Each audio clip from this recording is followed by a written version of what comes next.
Tervist! On käes jällegi köögikultuuri vaatamise ja kuulamise aeg. Mina olen Kärt Puum. Tänases köögikultuuris jätkame lihateemadel, et mitte ära unustada oma enda kodumaist maitsvat sealiha, siis valmistame tänases saates ühed maitsvad ahjuribid. Ahjuribid teeme seekord kuivmaitsestusega ehk inglise keeles dry rub, mis tähendab seda, et meil on veidi aega maitsestamiseks vaja ning mõned tunnid ahjus ja suus sulavad ning mahlased ribid saavadki väga lihtsalt valmis. Mahlaste ahjuribide jaoks läheb meil vaja otse loomulikult ühte imeilusat tükki searibi ja siit järjest tulevad meie maitseained on pruun suhkur, küüslaugupulber, suitsupaprika, tšillihelbed ja loomulikult sool. Maitseainetest segame kokku siis sellise maitseainesegu, millega me oma ribid kokku hõõrume ehk et teeme siis ribid põhimõtteliselt kuivmaitsestusega ehk inglise keeles öeldakse selle kohta dry rub. Ja jätame oma ribid öö läbi külmkappi maitsestuma, et need siis järgmisel päeval mõnusaks mahlaseks küpsetada.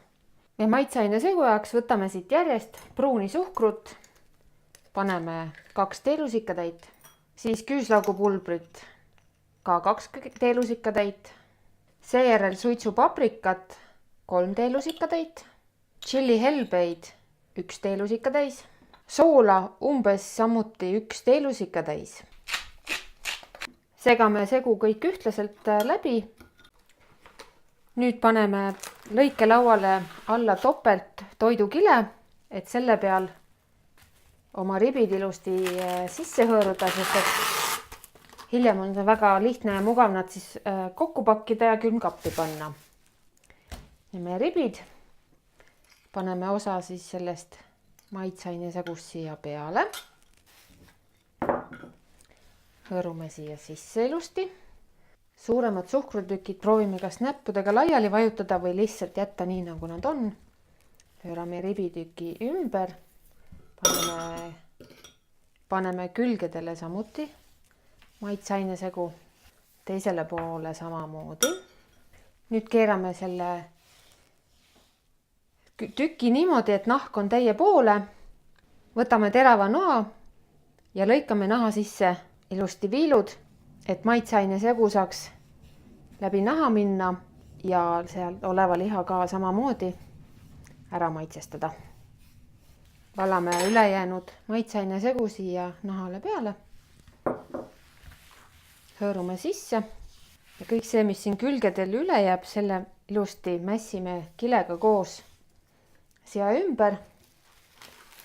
Niimoodi, et liha saaks üleöö külmkapis seista ja maitsestuda, et ta homme ahjus ära küpsetada.